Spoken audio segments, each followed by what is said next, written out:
সুপ্রিয় দর্শক, আসসালামু আলাইকুম। স্বাগত জানাচ্ছি দৈনিক সকালের বার্তা 24.com এর পক্ষ থেকে। দেশ এবং দেশের বাহির থেকে যারাই আমার অনুষ্ঠানগুলো দেখে থাকেন, আপনাদের সকলকে প্রীতি এবং শুভেচ্ছা জানিয়ে শুরু করছি আজকের এপিসোড। আপনারা অবশ্যই জানেন যে সমসাময়িক বিভিন্ন প্রসঙ্গ নিয়ে আপনাদের সামনে উপস্থিত হওয়ার চেষ্টা করি, বিভিন্ন ঘটনা দুর্ঘটনা আপনাদের সামনে তুলে ধরার চেষ্টা করে থাকি।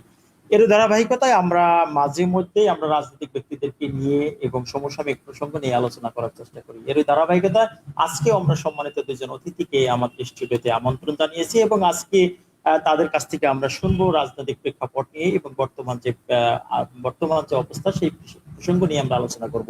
তবু আজকে আলোচনায় আমরা যে আলোচনার বিষয়বস্তু নিয়ে আমরা আলোচনা করবো সেটি হলো 24শে জুলাই সনদের ভাগ্য কি, অর্থাৎ জুলাই সনদের ভাগ্য কি। আপনারা জানেন যে 5ই আগস্টের পরে আহ আহ, বেশ ভালো একটি অবস্থান ছিল এবং একটি নির্বাচন হয়ে গেছে। নির্বাচনে জুলাই সনদের পক্ষে একটি নির্বাচনও কিন্তু হয়েছে। সেই প্রসঙ্গ নিয়ে আমরা আলোচনা করব। আজকে আলোচনায় দুইজন অতিথিকে আমি পরিচয় করে দিচ্ছি। স্টুডিওতে আমাদের সাথে আজকে আছেন ফাতিমা রহমান বিথি, সংগঠক গণসংহতি আন্দোলন টাঙ্গাইল জেলা ও বৈষম্য বিরোধী ছাত্র আন্দোলনের নেত্রী, এবং আমাদের সাথে আছেন মোহাম্মদ আল আমিন, সাবেক আহ্বায়ক বৈষম্য বিরোধী ছাত্র আন্দোলন টাঙ্গাইল জেলা। সুপ্রিয় দর্শক, অনুষ্ঠান চলাকালীন সময় আপনাদের যদি কোনো কোশ্চেন থাকে, কোনো প্রশ্ন থাকে, অবশ্যই কমেন্ট বক্সে করবেন। আমরা সেই প্রশ্ন অনুযায়ী তাদের কাছ থেকে উত্তর খোঁজার চেষ্টা করবো। আর অনুষ্ঠানটি দেখতে চাইলে আপনি আপনার ফেসবুক পেজে দৈনিক সকালের বার্তা 24.com লিখে সার্চ পেয়ে যাবেন আমাদেরকে, এবং আপনার মতামত আপনি দিতে থাকুন। তাহলে কথা নয়, চলে যাচ্ছে আমরা অনুষ্ঠানের মূল পর্বে। আমি প্রথমে চলে যাচ্ছি মোহাম্মদ আল আমিনের কাছে, যিনি সাবেক আহ্বায়ক বৈষম্য বিরোধী ছাত্র আন্দোলন। জনাব আল আমিন, আপনাকে প্রথমেই ধন্যবাদ জানাচ্ছি, আপনার মূল্যবান সময় ব্যয় করে আমাদের স্টুডিওতে আপনি আসছেন। আপনার কাছে যে বিষয়টি আমাদের জানার ইচ্ছা সেটা হলো, যেহেতু আজকের আলোচনার শিরোনামে আমরা নিয়ে আসছি 24শে জুলাই সনদের ভাগ্য কি। কারণ যে সনদ নিয়ে, যে জুলাই নিয়ে আন্দোলন, 5ই আগস্ট হলো, জুলাই আন্দোলন হলো, তারপর নির্বাচন, এই জুলাই নিয়ে কিন্তু এখন পার্লামেন্টে আলোচনা, রাস্তাঘাটে আলোচনা, সাধারণ মানুষের মধ্যে আলোচনা, সবার মধ্যে কিন্তু আলোচনা আছে। কিন্তু আসলে এটা ভাগ্য কোথায় গিয়ে এখনো কিন্তু ভাগ্য নির্ধারণ হয় নাই। কারণ পার্লামেন্টের সরকার প্রায় 3 মাস হয়ে গেল, একটি পার্লামেন্ট চলে গেছে, সেখানে আমরা তুমুল আলোচনা দেখেছি যে জুলাই সনদ নিয়ে তারা আলোচনা করছে। কিন্তু আসলে এটা ভাগ্য নির্ধারণ কিন্তু এখনো হয়নি। আপনি একজন জুলাই যোদ্ধা হিসেবে কিভাবে দেখেন এই বিষয়টি? বিসমিল্লাহির রহমানির রহিম। ধন্যবাদ আলমগীর ভাইকে। আজকে দৈনিক সকালের বার্তা .com-এ জুলাই সনদ নিয়ে কথা বলার সুযোগ তৈরি করে দেওয়ার জন্য আপনাকে আবার অসংখ্য ধন্যবাদ জানাচ্ছি। আসলেই দীর্ঘ ফ্যাসিবাদ ব্যাধি শক্তির কে মোকাবেলা করে 2024 সালের 5ই আগস্ট এক দানবীয় ফ্যাসিবাদী শক্তির পতন ঘটেছে। সেই পতনের মধ্য দিয়ে আমরা একটি নতুন বাংলাদেশের স্বপ্ন দেখছি, এবং এই নতুন বাংলাদেশের স্বপ্ন যাদের আত্মত্যাগের বিনিময়ে আমরা দেখার সাহস পাচ্ছি, সেই 24-এর ছাত্র জনতার অভ্যুত্থানের যারা শহীদ হয়েছেন এবং যারা আহত হয়েছেন, পঙ্গুত্ব বরণ করেছেন, তাদেরকে আমি শ্রদ্ধার সাথে স্মরণ করছি। একই সাথে স্মরণ করছি 1971 সালের মুক্তিযুদ্ধে যারা এই দেশের স্বাধীন দেশের জন্য লড়াই সংগ্রাম করে একটি স্বাধীন ভূখণ্ড এবং একটি বাংলাদেশ নামক রাষ্ট্রের পরিচয় আমাদেরকে দিয়েছেন, তাদেরকে। এবং এই বাংলাদেশের দীর্ঘ সময়ের এই পরিক্রমায় নানান রকম রাজনৈতিক অস্থিতিশীলতার তৈরি হয়েছে। সর্বশেষ জুলাই আগস্টের যে আন্দোলন হয়েছে, সেই আন্দোলনের মাধ্যমে তরুণ প্রজন্ম নতুন একটি স্বপ্ন দেখছে। সেই স্বপ্নের ক্ষেত্রে তরুণ প্রজন্ম এবং বাংলাদেশের যারা সচেতন নাগরিক রয়েছে, তারা চাচ্ছে বৈষম্যবিহীন, ন্যায়ভিত্তিক এবং স্বৈরাচার মুক্ত একটি নতুন বাংলাদেশ আমরা পেয়েছি, এবং এই নতুন বাংলাদেশে কে আমরা আর কখনো যেন কোনো দানবীয় স্বৈরাচার এর উৎপত্তি না হয়, কখনো যেন বিচার ব্যবস্থা ধ্বংস হয়ে না যায়। নির্বাচনের যে অবস্থা ছিল সেটাও সবাই এই বাংলাদেশের সকলেই দেখেছেন, খুবই বাজে একটি অবস্থা ছিল। মানুষের ভোটাধিকার কেড়ে নেওয়া হয়েছে, আমিরামি নির্বাচন হয়েছে,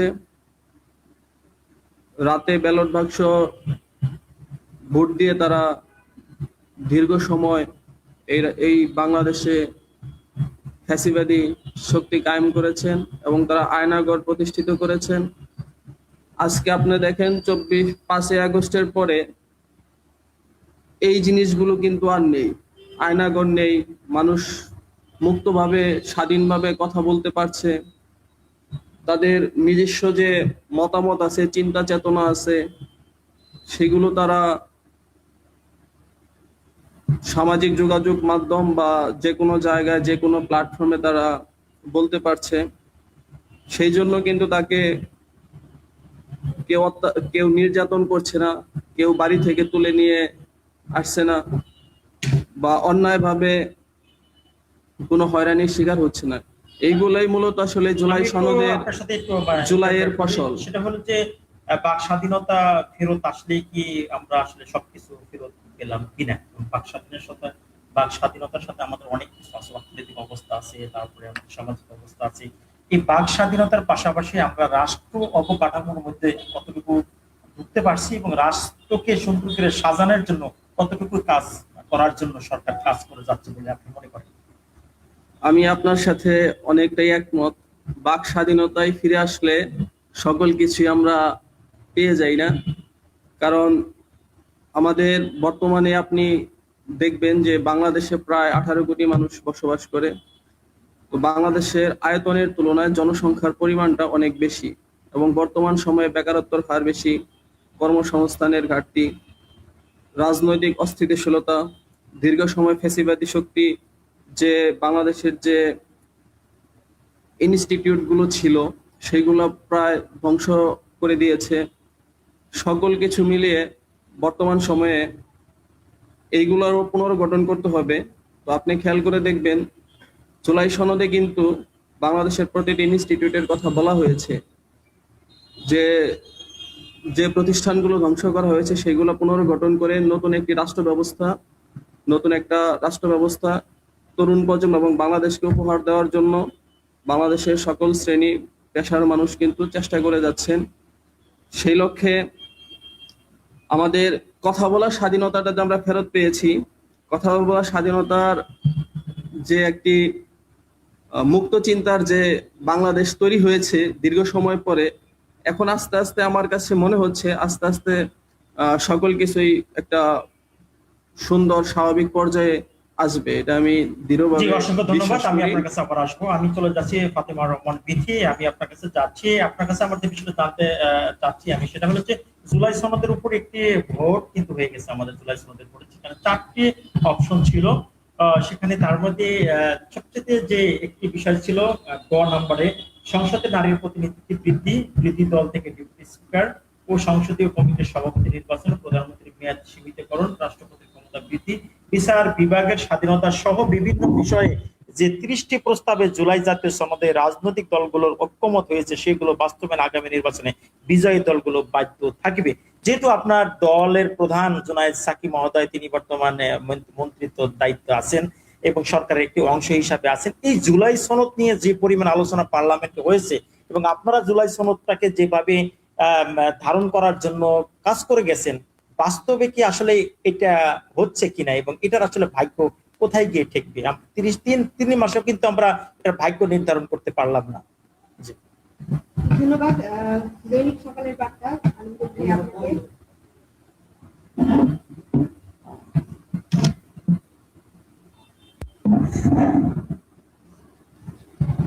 ধন্যবাদ দৈনিক সকালের বার্তা 24.com-কে এবং আলমগীর ভাই আপনি সহ আমার সহ আলোচক যিনি আছেন এবং যারা দেশে প্রবাসে আমাকে শুনছেন তাদের প্রত্যেকেই গণসংহতি আন্দোলন টাঙ্গাইল জেলার পক্ষ থেকে এবং আমার পক্ষ থেকে সালাম এবং শুভেচ্ছা জানাচ্ছি। আসসালামু আলাইকুম।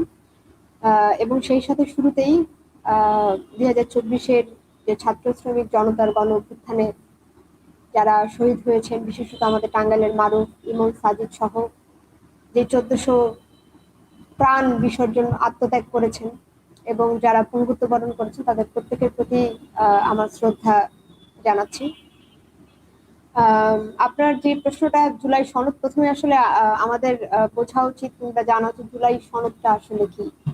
আমরা সকলেই জানি যে জুলাই সনদটা হচ্ছে যে 2024-এ যে গণ অভ্যুত্থান হয়েছে ছাত্র শ্রমিক জনতার, এবং আমরা যে নতুন বাংলাদেশ যেটা আমরা দেখার স্বপ্ন দেখেছি, আকাঙ্ক্ষা করেছি, আমরা যাতে নতুন বাংলাদেশ যাতে নির্মাণ করতে পারি, সেটাই হচ্ছে আপনার জুলাই সনদ। অর্থাৎ বাংলাদেশে যাতে আমার সহ-আলোচক ইতিমধ্যে বললেন যে নতুন করে যাতে আবার নতুন কোনো স্বৈরাচার যাতে আসলে তৈরি হতে না পারে।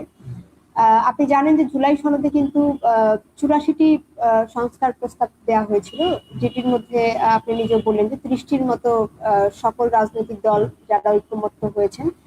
ডক্টর মোহাম্মদ ইউনূস তিনি একটি জাতীয় ঐক্যমত্য কমিশন গঠন করেছিলেন এবং সেখানে যে 84টি প্রস্তাব দেওয়া ছিল সেখানে 30টির প্রস্তাবে সকল রাজনৈতিক দল তারা ঐক্যমত্য হয়েছেন একসাথে, এবং বাকিগুলোতে বাকি রাজনৈতিক দলগুলো আসলে নোট অফ ডিসেন্ট অর্থাৎ ভিন্নমত পোষণ করেছে কিংবা বিকল্প বিষয়গুলো তারা হাজির করেছেন।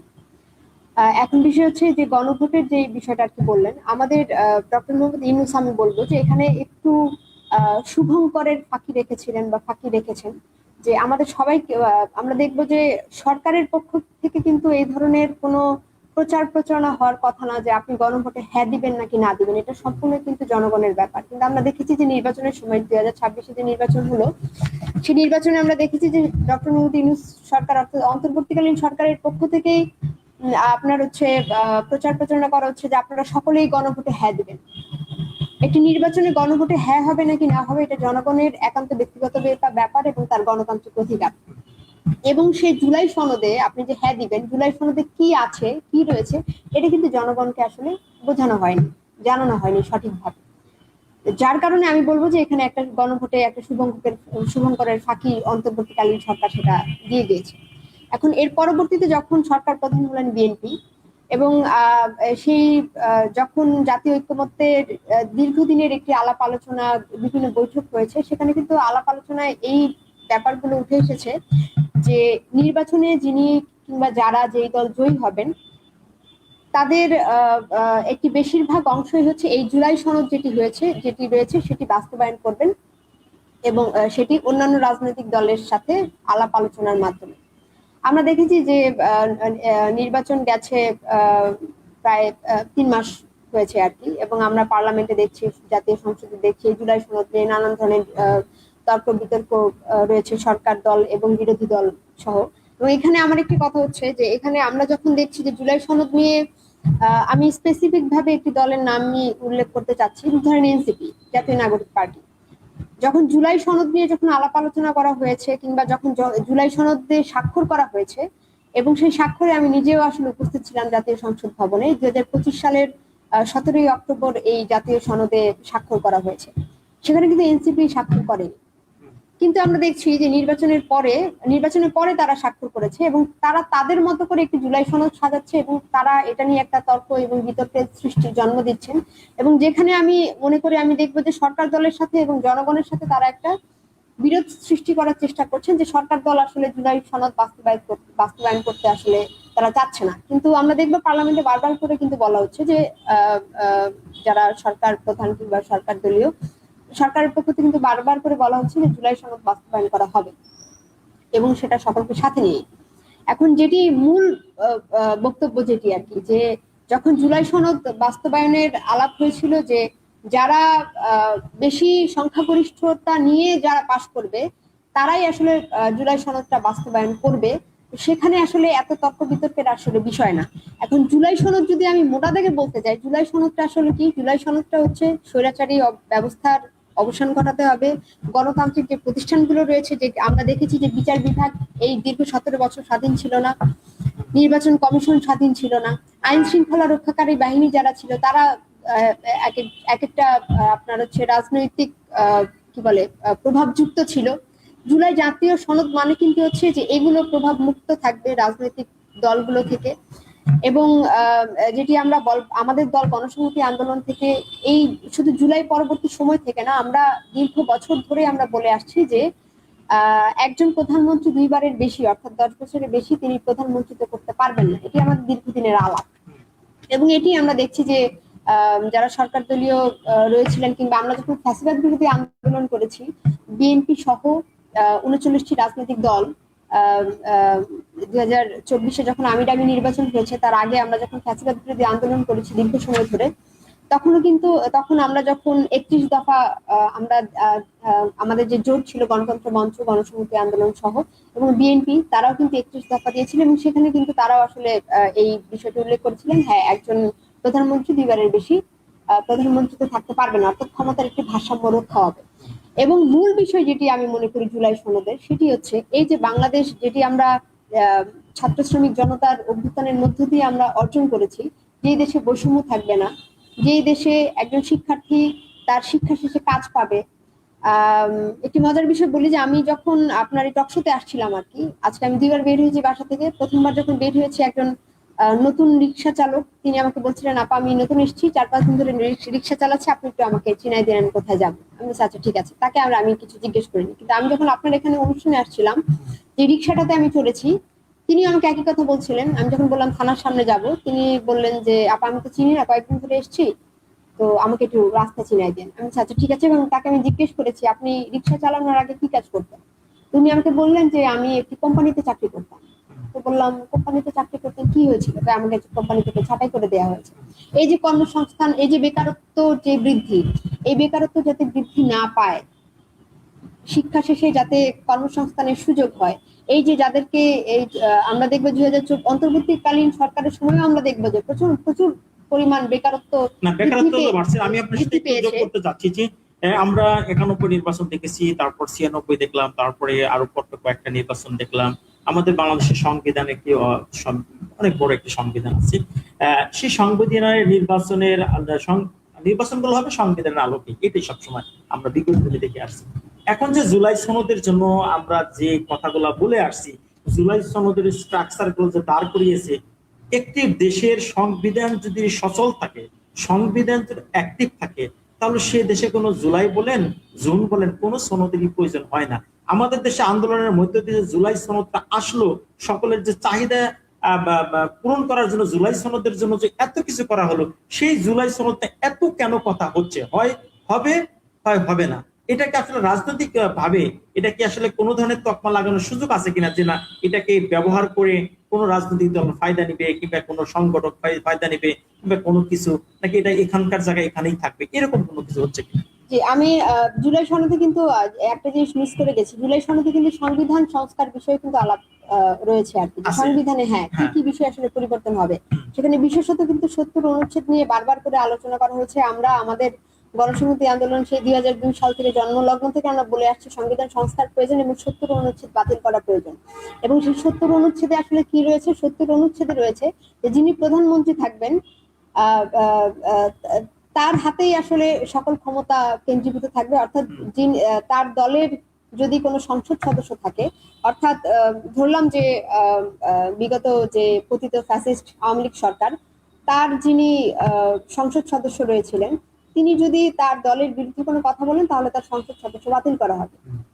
এই যে একটি স্বৈরাচারী কাঠামো, এই স্বৈরাচারী কাঠামো থেকেও কিন্তু আমরা মুক্ত হওয়ার জন্য আমরা এই জুলাই সনদে কিন্তু প্রস্তাব রাখা হয়েছিল 70 অনুচ্ছেদ বাতিল করতে হবে, এবং যেটির সাথে সবাই আসলে ঐক্যমত পোষণ করেছে। এখন বিষয় হচ্ছে যেটি আপনি বললেন যে এই যে জুলাই সনদ নিয়ে বারবার যে এত আলোচনা, এত তর্ক, এত বিতর্ক, আমি মনে করি যে মানে বাংলাদেশে তো জুলাই সনদই একমাত্র বিষয় না, বাংলাদেশে তো আরো অনেক কিছু ঘটে যাচ্ছে, মানে আরো অনেক কিছু ঘটে যাচ্ছে না। আমরা সংসদে মানে কয়টা বিষয় নিয়ে আসলে আলাপ আলোচনা করতে দেখছি। বিরোধী দল বলেন যারা এই জুলাই সনদ নিয়ে বারবার এই বিতর্ক সৃষ্টি করার চেষ্টা করছেন, আপনি দেখেন অন্তর্বর্তীকালীন সরকারের সময় থেকে আমরা দেখব যে কি পরিমাণ মব সৃষ্টি করা হয়েছে, কি পরিমাণ মাজার ভাঙা হয়েছে। এই যে একটু আগে আমার সহ আলোচক যিনি বলেন যে আমরা বাক স্বাধীনতা পেয়েছি, আমি বলবো যে বাক স্বাধীনতা এখন আমরা পাইনি। আমি যদি কারো বিরুদ্ধে কথা বলি, অর্থাৎ আপনি একটা ভিন্ন দল করেন, আমি একটা ভিন্ন দল করি, আপনি ভিন্ন ধর্মের, আমি একটি ভিন্ন ধর্মের, কিন্তু আপনি একটি বিশ্বাস করেন, আমি আরেক ধর্ম বিশ্বাস করি। এখন আপনি যে ধর্ম বিশ্বাস করেন, আপনি আপনি যদি সেই ধর্ম নিয়ে কোনো কথা বলেন, আপনার বিশ্বাস নিয়ে কথা বলেন, আমি আপনার উপর হামলে করছি, আমি মাজার ভাঙছি, আমি যিনি দীর্ঘ বছর ধরে মারা গেছেন, আমি তো শেষ করছি 30 মিনিটে, 30 সেকেন্ডে, যিনি মারা গেছেন, আমরা দেখলাম যে সেই নুরা পাগলা তাকে কবর থেকে উঠিয়ে কিন্তু তৌহিদি জনতা নামধারী আর কি যারা, তারা আমরা দেখছি তাকে পুড়িয়ে মারছে। আমরা দেখছি গাজীপুরে দীপু হাজরাকে, যে কোনো ধরনের যে যার নামে গুজব ছড়ানো হয়েছে যে সে ধর্ম অবমাননা করেছে, সে ফেসবুকে স্ট্যাটাস দিয়েছে, অথচ তার কোনো স্মার্টফোন নেই, তার একটা বাটন সেট, তাকে আমরা দেখছি তৌহিদি জনতা কিভাবে পুড়িয়ে হত্যা করেছে। অর্থাৎ এখনো পর্যন্ত কিন্তু আমাদের দেশে মত প্রকাশের স্বাধীনতা না, মবের তো একটি উৎপত্তি স্থল, মবের একটি উৎপত্তি স্থল অনেকে বলে, রাজনৈতিক বিশ্লেষণ করে অনেকে বলেন যে জুলাই সনদ থেকে রাজনৈতিক যে মবের যে উৎপত্তি স্থল এটা জন্মদাতা, সেটাকে অনেকে ব্যাখ্যা দিয়ে দেয়। কিন্তু আমার প্রশ্ন হলো যে কয়েকটা রাজনৈতিক দল এই যে জুলাই সনদের একটি অংশ আছে, প্রধানমন্ত্রী মেয়াদ সীমিতকরণ, রাষ্ট্রপতির ক্ষমতা বৃদ্ধি, বিচার বিভাগের স্বাধীনতা সহ বিভিন্ন বিষয় নিয়ে 30টি প্রস্তাব, এই যে কয়েকটা গুরুত্বপূর্ণ অংশ, এই গুরুত্বপূর্ণ বিষয়গুলো রাজনৈতিক দলের নেতারা একমত হতে পারেন না কেন? তারা কেন এটা চাচ্ছে কি চাচ্ছেন না? এটা চাচ্ছেন কি চাচ্ছেন না, এটা তো আমরা পার্লামেন্টে আসলে দেখতে পাচ্ছি যে আসলে আমরা দেখছি যে পার্লামেন্টে জুলাই সনদের চাইতেও আমরা দেখছি যে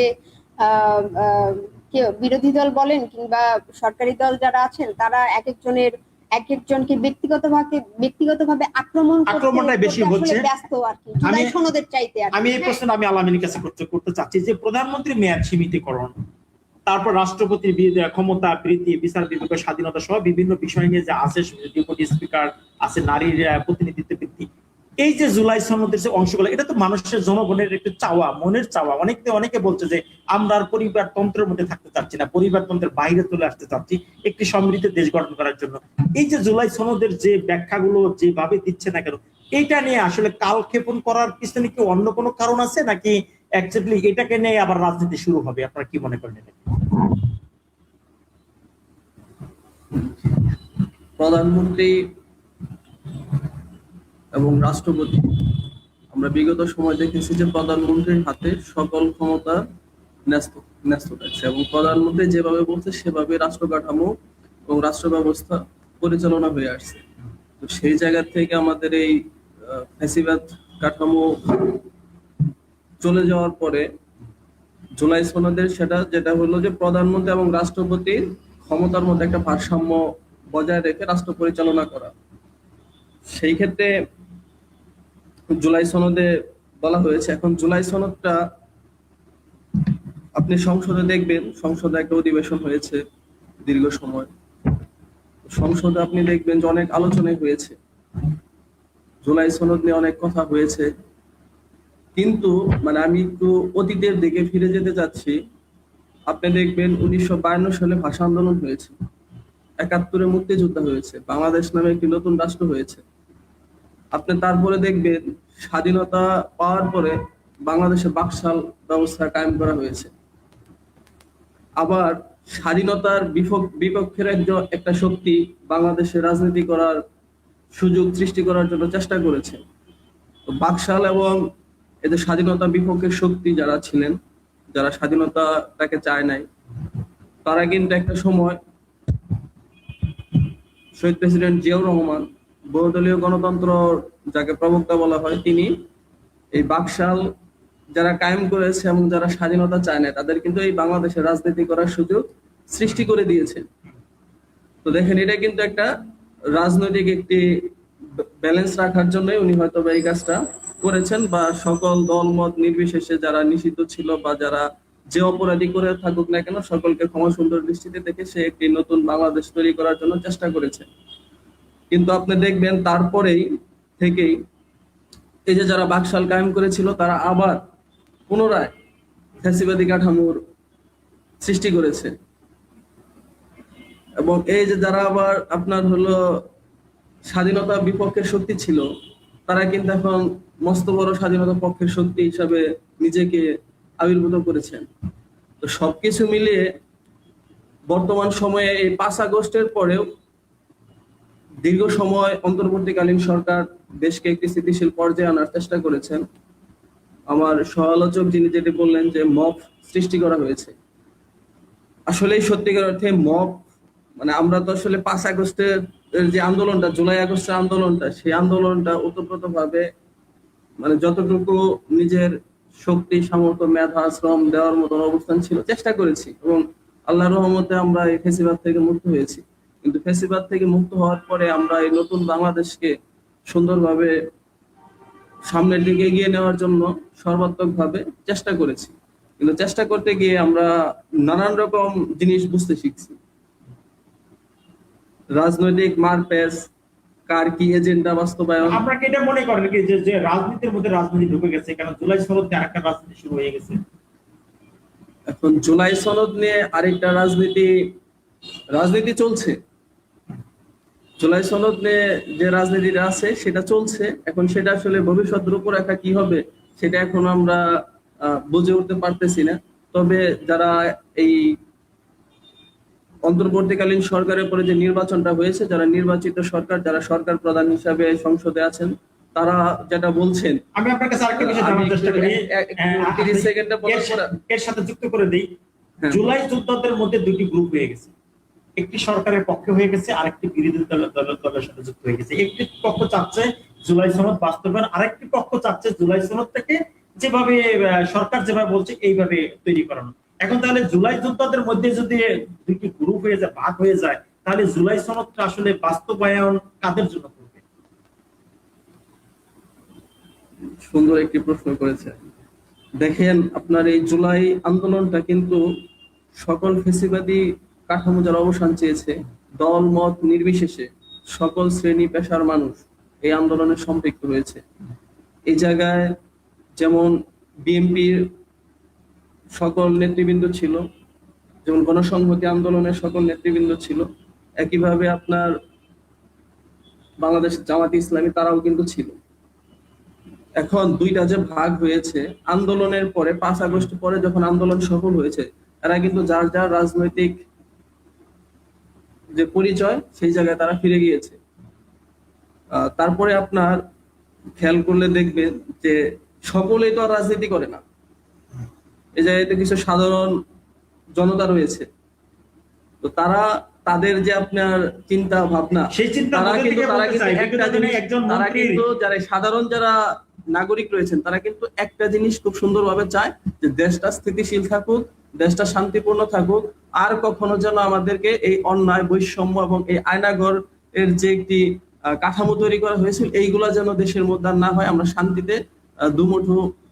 আপনি কি এটা মনে করেন কি যে জুলাই সনদ বাস্তবায়ন না হওয়ার দরুন ফ্যাসিবাদ আবারও মাথা চাড়া দিয়ে আসছে? ইতিমধ্যে আমরা ফ্যাসিবাদের লোকগুলা দেখেছি যে নিষিদ্ধ সংগঠন ছাত্রলীগের লোকজন তারা বিভিন্ন জায়গায় মিছিল মিটিং করছে, পুলিশের সামনে অনেক সময় করছে ইত্যাদি। এইটা কি জুলাই সনদ বাস্তবায়ন না হওয়ার দরুন হচ্ছে, নাকি এটা আস্তে আস্তে আস্তে আস্তে ইন হচ্ছে? আওয়ামী লীগের যে কথাটা বললেন আর কি, যে ফ্যাসিবাদী যে শক্তিটা ছিল তারা আস্তে আস্তে বাংলাদেশের ভিতরে রাজনীতি করার সুযোগ সৃষ্টি হচ্ছে, বা তারা আস্তে আস্তে ইন হচ্ছে। এখন দেখেন, জুলাই সনদের সাথে আসলে এইটার যে একটা সম্পর্ক সেটা আমি আসলে আহামরি মনে করতেছি না, কারণ আওয়ামী লীগের রাজনীতি অলরেডি তাদের কার্যক্রম নিষিদ্ধ করে দেওয়া হয়েছে। এখন জুলাই সনদ যদি বাস্তবায়ন হয়ে যায়, সংসদে কিন্তু আমার মনে হয় যে এই নিষিদ্ধর যে অধ্যাদেশটা রয়েছে সেটা কিন্তু পাশ হয়েছে। আওয়ামী লীগের এখন তারা এই ফ্যাসিবাদী শক্তি, তারা একটা বৃহৎ শক্তি, তারা কিন্তু মাথা চাড়া দিয়ে ওঠার চেষ্টা করবেন, এটি স্বাভাবিক। কিন্তু এটাকে প্রতিহত করার জন্য আমাদের যে, আপনি এটাও খেয়াল করবেন যে 5 আগস্টের পরে দেশের যে একটা অস্থিতিশীল পরিবেশ ছিল, সেই জায়গা থেকে আস্তে আস্তে আস্তে আস্তে এখন পর্যন্ত, আজকের দিন পর্যন্ত দেশটা কিন্তু ওই 5 আগস্টের পরের সময় থেকে এখন পর্যন্ত দেশটা কিন্তু অনেকটাই একটা গুছানো পরিবেশের মধ্যে চলে এসেছে। অসংখ্য ধন্যবাদ। আমি আপনার কাছে আবার আসবো। আমি একটু আপনার এই প্রসঙ্গে একটু যুক্ত করতে পারি কিনা? একটি প্রশ্ন নিয়ে আমি আপনার সাথে আসছি। আমাদের একজন দর্শক একটি প্রশ্ন করছে, শমশের আলী থেকে প্রশ্ন করছে, হাজারো মায়ের ইজ্জতের বিনিময়ে দেশটা স্বাধীন হয়েছিল, 30 লক্ষ শহীদের বিনিময়ে দেশটা স্বাধীন হয়েছিল, তাদের কথা এই সময় ভুলে গিয়েছে, আবার জুলাই সনদের কথা মনে থাকবে, কিছুদিন পর আবার সবাই ভুলে যাবে। এটাই বাস্তব। মানুষ ক্ষমতার জন্য নিজের বাবাকে, নিজের ছেলেকে, নিজের পুত্র সন্তানকে ভুলে যায়। এমন একটা বাংলাদেশে আমরা থাকি, বসবাস করি। আরেকটি কমেন্ট করছে সানোয়ার হোসেন, একটি কমেন্ট করছে যারা সাধারণ একজন মানুষ তারা জুলাই হাওয়াই মিঠাই। তার মানে এই যে সাধারণ মানুষের মন্তব্য, সাধারণ মানুষ এখন বিশ্বাস করতে চাচ্ছে না যে জুলাই সনদটাকে আসলে বাস্তবায়ন হবে কি হবে না, কারণ এটার বাস্তবায়ন হলে লাভটা কাদের হচ্ছে, সাধারণ জনগণের না রাজনীতিবিদদের? যেটা বলতে চাচ্ছি। জি, আমি আপনার প্রসঙ্গে আসার আগে একটু যে যেটা আমার সহ আলোচকের প্রশ্ন করছিলেন সেটা মানে সে বিষয়ে একটু বলতে চাচ্ছিলাম আর কি। জুলাই সনদের সাথে আসলে পতিত ফ্যাসিস্ট যে আবার মাথাচাড়া দিয়ে উঠছে, এটার কোনো সম্পৃক্ততা আছে কিনা আর কি। তা আমি নিজেও মনে করি যে এটার সাথে কোনো সম্পৃক্ততা নেই আর কি। আপনি দেখবেন যে অন্তর্বর্তীকালীন সরকারকে আসলে বসানো হয়েছিল কিসের জন্য? এই যে ছাত্র শ্রমিক জনতা যারা আমরা অভ্যুত্থানের মধ্যে দিয়ে অন্তর্বর্তীকালীন সরকারকে আমরা বসেছিলাম, তার কাজ কি ছিল? তার কাজ ছিল, প্রথম কাজই কিন্তু ছিল এই যে যারা শহীদ হয়েছেন, যারা আহত হয়েছেন, তাদেরকে সরকারিভাবে পুনর্বাসন করা, তাদের চিকিৎসার ব্যবস্থা করা, শহীদ পরিবারকে পুনর্বাসনের ব্যবস্থা করা, এবং একই সাথে এই যে যারা গণহত্যাকারী দল, যারা গণহত্যার সাথে যুক্ত, তাদেরকে বিচারের আওতায় আনা, তাদেরকে বিচার করা। কিন্তু অন্তর্বর্তীকালীন সরকারের দীর্ঘ 1 বছর 1.5 বছর মানে যতদিন তারা ছিলেন, আমরা কিন্তু দেখেছি যে কি পরিমাণ মিথ্যা মামলা। আমরা আপনার সাথে কিন্তু এই বিষয়ে আমাদের মানে পার্সোনাল আলাপ আলোচনা হয়েছে, আমাদের টাঙ্গাইলেও আমরা দেখবো যে বা যারা আসলে এই গণহত্যার সাথে জড়িত না, তাদেরকেও কিন্তু মিথ্যা মামলার আসামি করে কিন্তু আসলে হয়রানি, মামলার একটা বাণিজ্য চলছিল, কিন্তু এটা হয়েছে কিন্তু। এবং এই যে বিচার না, সঠিক বিচার না হওয়া, আপনি যখন দেশে কোনো ক্রাইম ঘটবে, আপনি যখন বিচার না করবেন, তখন ওই পতিত ফ্যাসিস্ট বলেন বা আপনি যাদেরকেই নিষিদ্ধ করেন না কেন, মানে করেন না কেন, তার উজ্জ্বল দৃষ্টান্ত কিন্তু আপনি কিন্তু জামাত ইসলামের কথা বলতে পারেন। আওয়ামী লীগ কিন্তু জামাত ইসলামকে কিন্তু নিষিদ্ধ করেছিল, তাদের কার্যক্রমকে নিষিদ্ধ করা হয়েছিল, তারাও কিন্তু লুকিয়ে লুকিয়ে এরকম মিছিল করেছে, তারা নানান ধরনের কিছু করছে। কিন্তু 2024-এর গণ অভ্যুত্থানের পরে আমরা কি দেখলাম? আমরা কিন্তু দেখলাম যে নিষিদ্ধ করাটাই আসলে একমাত্র সমাধান কিন্তু আসলে না। তারা দেখলাম যে 2024-এর গণ অভ্যুত্থানের পরে তারা কিন্তু দ্বিগুণ শক্তি নিয়ে কিন্তু মাঠে আসলে তারা আসলো। এবং আমি বলতে পারি যে এই যে একটি দলকে আপনি কার্যক্রমকে নিষিদ্ধ করলেন, কিন্তু কিন্তু আপনি কোনো বিচারের আওতায় আনলেন না। ওই বিচারের আওতায় আপনি না এনে শুধুমাত্র নিষিদ্ধ করে আপনি তাদেরকে, তাদের কার্যক্রমকে কিংবা তাদের দলকে আপনি কখনোই আপনি ব্যানিশ করে দিতে পারবেন না, কিংবা আপনি বন্ধ করতে পারবেন না। আমরা দেখবো যে হয়তো 15 বছর পরে আমাদের আবার হয়তো কোনো একটা গণ অভ্যুত্থান করতে পারে। সেই গণ অভ্যুত্থানের পরে আমরা দেখবো যে আওয়ামী লীগ হয়তো জামাতে ইসলাম দ্বিগুণ শক্তি নিয়ে তারা মাথাচাড়া দিয়ে উঠেছে, আওয়ামী লীগ দেখবো 3 গুণ 4 গুণ 5 গুণ মাথাচাড়া দিয়ে উঠেছে। যখন দেশে আপনি আইন ব্যবস্থা আপনি যখন স্বাধীন করবেন না, আপনি যখন বিচার ব্যবস্থা স্বাধীন করবেন না, আপনি যখন বিচার করবেন না কোনো দেশের, তখন আসলে আলটিমেটলি কোনো ধরনের কোনো সমাধান আসলে হতে পারে না। সেটা যদি হয়ে থাকে তাহলে যে বলছেন যে বিচার পরিষদ, আমরা ভরসা রাখতে পারি কোথায়? তাহলে আমরা বিগত দিনেও দেখেছি 5ই আগস্টের পরেও যদি এখনো যদি বলি আমরা বিচারহীনতার সাথে আছি, বিচার পাবো না, বিচার পাওয়ার সম্ভাবনা নেই, ইত্যাদি ইত্যাদি, এটা যদি এখনো বলে থাকে তাহলে আসলে আমাদের যাওয়ার জায়গাটা কোথায়? মানে সাধারণ মানুষগুলো কোথায় যাবে? তাদের জায়গাটা, তারা হয়তো ভাবছিল যে জুলাই সনদ বাস্তবায়ন হলে হয়তো বা তাদের স্বার্থে কিছুটা কাজে লাগবে, কিন্তু যদি জুলাই সনদ না হয়ে থাকে তাহলে আসলে এই সাধারণ মানুষগুলো সেই আগের মধ্যেই তো হতাশার একটা অবস্থার কারণ। দেখুন, জুলাই সনদে কিন্তু ওই যে বিদ্যুতের দাম বৃদ্ধি বলেন কিংবা ধর্ষণ বলেন, এই সকল বিষয়ে কিন্তু আসলে কোনো বিষয় উল্লেখ নাই আর কি। হ্যাঁ, কোনো বিষয় উল্লেখ ছিল না আর কি। তো জুলাই সনদের সাথে আমরা যখন বাকি গোটা বিষয় যখন গুলিয়ে ফেলবো, তখন আমাদের দেশে দেখবেন যে কয়দিন পর পর ডিজেল বাদে যেই জ্বালানি যে দ্রব্যগুলো রয়েছে সেগুলোর দাম বা জ্বালানি পণ্যগুলোর দাম বৃদ্ধি পাইতে থাকবে, রামিসা সহ আসিয়া সহ এরকম ধর্ষণ বৃদ্ধি পাইতে থাকবে। এই যে ধরেন নিত্য প্রয়োজনীয় দ্রব্যমূল্যের দাম বৃদ্ধি পাইতে থাকবে। এই যে আমরা রাতের আধারে দেখলাম যে এই যে আপনার কি বলে বিদ্যুতের দাম কি বলে আপনার গ্রাহকের মানে ভোক্তাদের দেখলাম যে সরি খুচরা যারা গ্রাহক রয়েছেন তাদেরকে 16.68% কিন্তু আপনার বিদ্যুতের মূল্য বৃদ্ধি কিন্তু আসলে বাড়িয়ে দেওয়া হলো। আমরা সেই 1971 সালের মুক্তিযুদ্ধের পর থেকে আসলে দেখে আসতেছি আমাদের দেশে আসলে আলমগীর ভাই, আমরা আন্দোলন না করে, প্রতিবাদ না জানিয়ে আমরা আসলে কখনো কোনো কিছু আসলে ফিরে পাই না। আপনি এখানে ঐক্যের একটা কথা বলছিলেন আর কি, ঐক্যমত্যের। 2024 সালের পরে আসলে আমরা কিন্তু প্রত্যেকেই প্রত্যাশা করেছিলাম যে এবার হয়তো বাংলাদেশ একটা গণতান্ত্রিক রাষ্ট্র পরিণত হবে, একটা বৈষম্যহীন রাষ্ট্রে পরিণত হবে। আমরা 90 যখন স্বৈরাচার এরশাদ বিরোধী আন্দোলন হয়েছে, এরপরে কিন্তু আমরা হতাশার মধ্যে গিয়েছি। আমরা দেখেছি যে আসলে কোনো রাজনৈতিক দল বলেন, তারা কিন্তু আসলে ঐক্যমত্যে পৌঁছাতে পারেনি কোনো বিষয় নিয়ে। আমরা দেখবো যে যারাই ক্ষমতায় এসেছে, তারাই কিন্তু প্রত্যেকেই আসলে তাদের এজেন্ডা বাস্তবায়ন করে গেছে। জনগণের কথা আমি আসলে এর সাথে তারা একটি কিন্তু কথা আমি আসলে যুক্ত করি, যেহেতু আপনার দলের প্রধান জুনায়েদ সাকি মহোদয়, তিনি সরকারের একটি প্রধান। আমরা একটি সময় দেখেছি বিগত এই গণসংহতি আন্দোলনের সবচেয়ে তারা সংখ্যাগরিষ্ঠ কম হলেও প্রত্যেকটা আন্দোলনে তারা সামনে থেকে ভূমিকা রাখছে, রাজধানীতে এবং জেলা শহরগুলোতে আমরা দেখেছি। কিন্তু সরকারের সাথে যখনই আপনারা ঢুকে গেলেন, তখন আমার মনে হয় অনেক আন্দোলন থেকে আপনারা পিছিয়ে যাচ্ছেন। তাহলে কি সরকারের কাজগুলোকে আপনারা কি যা আছে সবকিছু পজিটিভ ভাবে দেখছেন কিনা? না, এখানে একটু হয়তো আপনাদের ভুল ধারণা হচ্ছে আর কি। জুনায়েদ সাকি এখন আমাদের দলীয় প্রধান না, উনি রাজনৈতিক পরিষদের সদস্য। উনি দলীয় প্রধান থেকে অব্যাহতি নিয়েছেন এবং এটি আমাদের দলীয় নীতি অনুযায়ী হয়েছে যে একই সাথে সরকারে থাকা অবস্থায়, অর্থাৎ তিনি মানে জুনায়েদ সাকি দলের প্রধান না এখন? এখন দলীয় প্রধান নাই, তিনি এখন রাজনৈতিক পরিষদের সদস্য। আমাদের এখন দলীয় প্রধান, গণসংহতি আন্দোলন জিএস এর দলীয় প্রধান হচ্ছেন দেওয়ান আব্দুল রশিদ নীলু, এবং নির্বাহী সমন্বয়কারী যিনি পূর্বে ছিলেন তিনি আছেন আবুল হাসান রুবেল। আপনার দলের প্রধান না থাকার কারণটা কি? মানে আমি সেটাই বলছি আর কি, যে আমাদের দলীয় নীতি অনুযায়ী যে একই সাথে সরকারের অংশ থাকাকালীন, অর্থাৎ উনি তো একটি ক্ষমতার অংশ, একই সাথে সরকারের একটি ক্ষমতার অংশে থাকাকালীন আবার একইভাবে একটি দলীয় প্রধান থাকা, এটি ক্ষমতার ভারসাম্যের সাথে আসলে সামঞ্জস্যপূর্ণ না। এই দলীয় নীতি অনুযায়ী আসলে তিনি তার পদ থেকে, দলীয় পদ থেকে আসলে তিনি দলীয় প্রধান পদ থেকে তিনি আসলে অব্যাহতি নিয়েছেন। এবং এটা আমি মনে করি যে এটা প্রত্যেকটি রাজনৈতিক দলের জন্য একটি উজ্জ্বল দৃষ্টান্ত এবং উদাহরণ, যে এই স্যাক্রিফাইসটা করা, যে একই সাথে আমি দলীয় প্রধান, আবার আমি সরকারি দলীয় ক্ষমতার অংশের সাথেও আমি আছি। এখন কথা হচ্ছে, আপনি যেটা বলছিলেন যে জুনায়েদ সাকি সরকারে যাওয়ার আগে আমরা আসলে ঠিক জোরালো ভাবে যে আন্দোলনগুলো করতাম সেগুলো করছি কিনা, আমি আপনাকে ধরে ধরে বলতে পারবো যে আমরা প্রত্যেকটি আন্দোলন করেছি। রামিসা হত্যাকাণ্ড বলেন, হাম নিয়ে যে আন্দোলনগুলো হয়েছে, এই যে নির্বাচনের আগে 3 দিন আগে যে আন্তর্জাতিক চুক্তি হয়েছে আমেরিকার সাথে, সেটার বিরুদ্ধে কিন্তু আমরা কথা বলেছি। এখন প্রসঙ্গ হচ্ছে, আমাদের দলে কি একমাত্র নেতা কি জুনায়েদ সাকি? নিশ্চয়ই না, আমাদের দলে আরো নেতা রয়েছেন। আমাদের দলে যেটি বললাম যে এখন যিনি দলীয় প্রধান দেওয়ান আব্দুল রশিদ নীলু রয়েছেন, আবুল হাসান রুবেল রয়েছেন, মনিরুদ্দিন পাপ্পু রয়েছেন, জুলুল নাইন বাবু রয়েছেন, এরকম অসংখ্য নাম আমরা বলতে পারি। এখন তারা তো আন্দোলন করে যাচ্ছেন। এখন সরকার দলীয় এবং ধরেন আমাদের যে দল গণসংহতি আন্দোলন, সেটা তো এক না। গণসংহতি আন্দোলন তার ক্ষমতার অংশ না।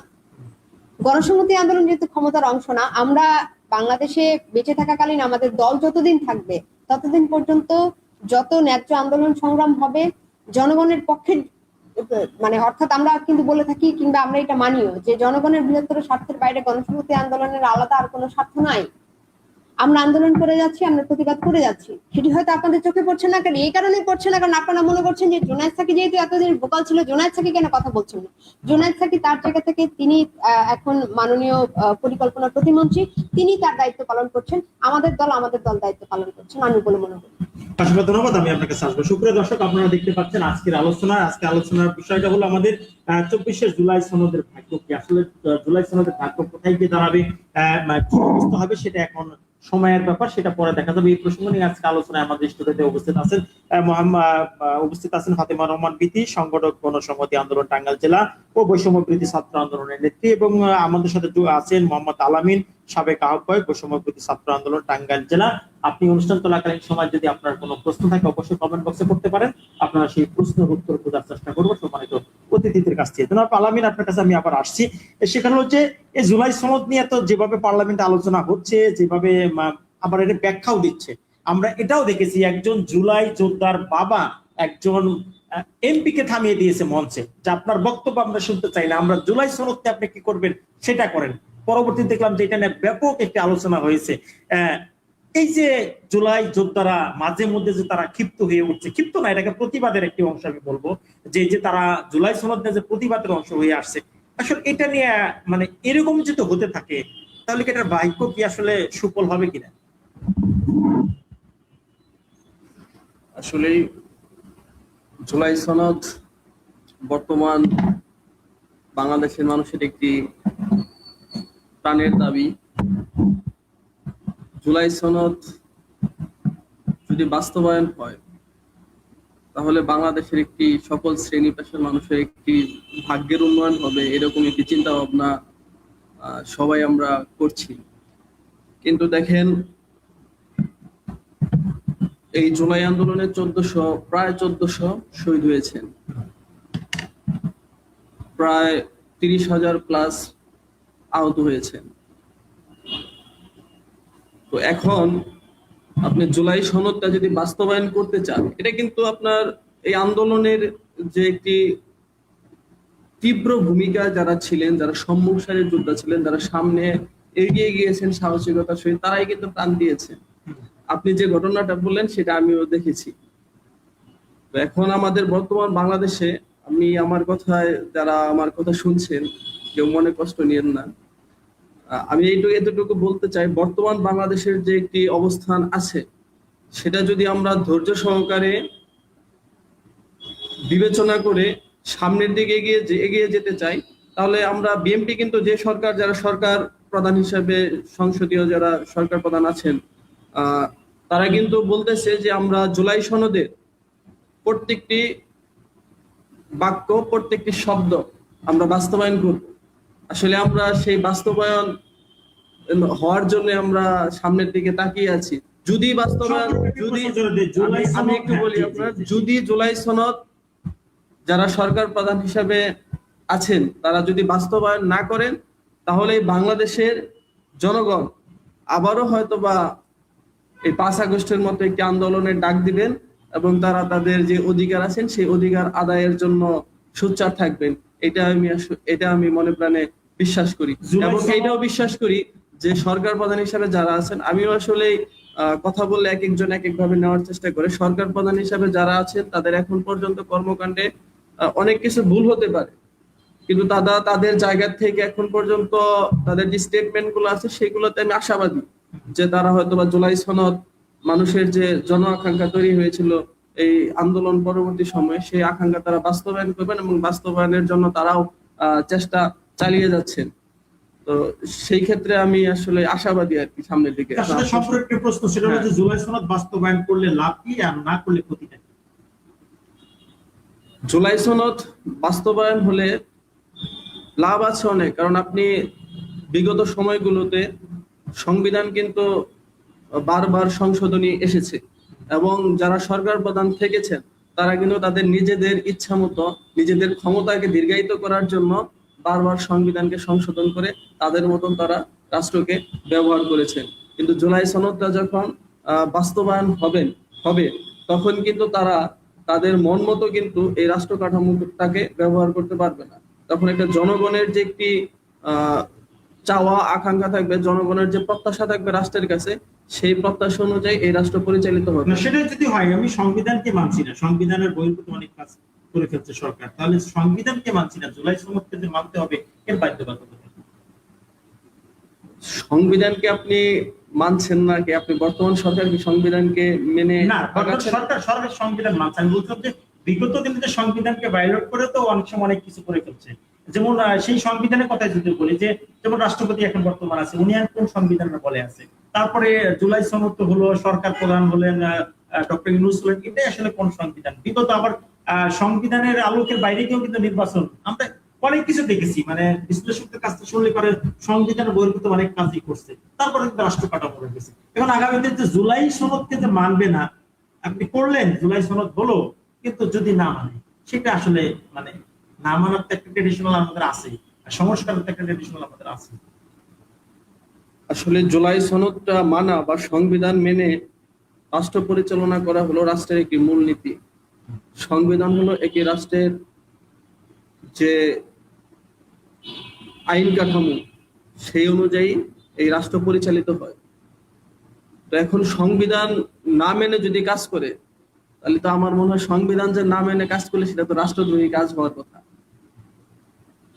আর আপনি যেভাবে বললেন, আমার কাছে মনে হয় সংবিধান মেনেই আগানো হচ্ছে, কিন্তু কিছুটা আপনার হলো বাংলাদেশে আমরা হলো যে আমাদের চাহিদাটা বেশি, আমরা বেশি অস্থিরতার মধ্যে আছি। এটা আমার জানার জন্য আমার বলা, যে আমরা সংবিধানকে মূল্যায়ন বেশি করব নাকি সনদকে মূল্যায়ন বেশি করব? সংবিধানকে বেশি মূল্যায়ন করবেন নাকি সনদকে? খুবই স্ট্রেট ফরওয়ার্ড একটি কোশ্চেন করছেন। সংবিধান নাকি হলো জুলাই সনদ? হ্যাঁ। জুলাই সনদটা সংবিধানের মধ্যে যে ধারাগুলা, সংবিধানের যে অনুচ্ছেদে যে ধারাগুলা এই রাষ্ট্রটাকে ফ্যাসিবাদী কাঠামো বা এই রাষ্ট্রের যে কাঠামোগত যে পরিবর্তনের যে দিকগুলো রয়েছে সংবিধানের মধ্যে, যে দিকগুলো পরিবর্তন করে রাষ্ট্রকে ফ্যাসিবাদী একটি কায়দায় পরিচালনা করা হয়েছে বিগত সময়ে, সেই ধারাগুলা পরিবর্তন করে জুলাই সনদটা হলো, জুলাই সনদের যে মূল যে ভিত্তিগুলো আছে সেইগুলো হলো এই এগিয়ে জায়গায়। নিয়ে আসা দরকার। অসংখ্য ধন্যবাদ আপনাকে। আমি ফাতেমা রহমান বিথি আপনার কাছে আসছি। তার আগে আমাদের দুটি কোশ্চেন নিয়ে নিচ্ছি। সত্য প্রকাশ একটি আইডিতে লিখছেন, আলামিন ভাইয়ের ভূমিকা অনেক ছিল আন্দোলনে, উনি এখন আহতদের খোঁজ খবর রাখেন বলছিলেন। আবার রেজাউল মোল্লা একটি প্রশ্ন করছেন ফাতেমা রহমান বিথি কি বলছেন যে ফাতেমা রহমান বিথি ভবিষ্যতের দিক নির্দেশনা চাই জুলাই সরকারে। দর্শকের চাওয়া থাকতেই পারে। আমার কাছে একই প্রশ্ন যে এই যে জুলাই নিয়ে যা হচ্ছে, শুরু হচ্ছে, আসলে কোনটাকে মূল্যায়ন? একই প্রশ্ন আপনার কাছে যে আমাদের সংবিধান আর জুলাই সনদ, যদি দুটাকে মূল্যায়ন করতে হয় তাহলে দুইটা কেন, একটাকে রাখা যায় কিনা, একটাকে সংশোধন করে কি রাখা যায় কিনা? আর যদি দুটোকে রাখি তাহলে দুটোর মধ্যে কোনটাকে মূল্যায়ন করে রাষ্ট্র অবকাঠামো চলবে আর কোনটাকে একটু অবমূল্যায়ন করে রাষ্ট্র অবকাঠামো চলবে, কি মনে হয়? আচ্ছা, জুলাই সনদ এবং সংবিধান দুটো কিন্তু আলাদা জিনিস। আলাদা, অবশ্যই আলাদা, দুটো আলাদা আলাদা জিনিস। জিনিস, দুটো আলাদা। সংবিধান, আমরা যে বারবার সংবিধান সংস্কারের কথা বলছি, যে কোন কোন জায়গায় সংবিধানের সংস্কার হবে, কোন কোন অনুচ্ছেদের সংস্কার হবে, সেগুলো কিন্তু জুলাই সনদের উপর ভিত্তি করেই কিন্তু হবে। জুলাই সনদে যেই প্রস্তাবগুলো রাখা হয়েছে সেগুলোই কিন্তু সংবিধানে অন্তর্ভুক্ত করা হবে। সেটি যেই রাজনৈতিক দলগুলো রয়েছেন তাদের মতামতের উপর ভিত্তি করে কিংবা তাদের সাথে আলাপ আলোচনা করার মধ্য দিয়ে। অর্থাৎ দুটোই আসলে আমাদের জন্য, আমাদের জনজীবনের জন্য, আমাদের জনসাধারণের জন্য আসলে খুবই গুরুত্বপূর্ণ। এবং যে ভাইটি প্রশ্ন করেছে, আপনি বললেন যে বলছেন যদি যে আবার হ্যাঁ, জুলাই যোদ্ধাদের মানে দিক নির্দেশনা, জুলাই যোদ্ধাদের কি চাচ্ছেন তিনি? যে জুলাই সনদ নিয়ে দিক নির্দেশনা জানতে চাচ্ছেন। জুলাই সনদ নিয়ে নাকি জুলাই যোদ্ধাদের না, নিয়ে? জুলাই যোদ্ধা এবং জুলাই সনদ, মানে বিষয়টা হলো এরকম যে জুলাই সনদ এবং যোদ্ধা, এই যে তাদের যে কাঙ্ক্ষিত যে ফলাফল তারা পাচ্ছে না, এটা নিয়ে জুলাই যোদ্ধাদের প্রতি আপনারা আসলে আপনাদের কি বার্তা?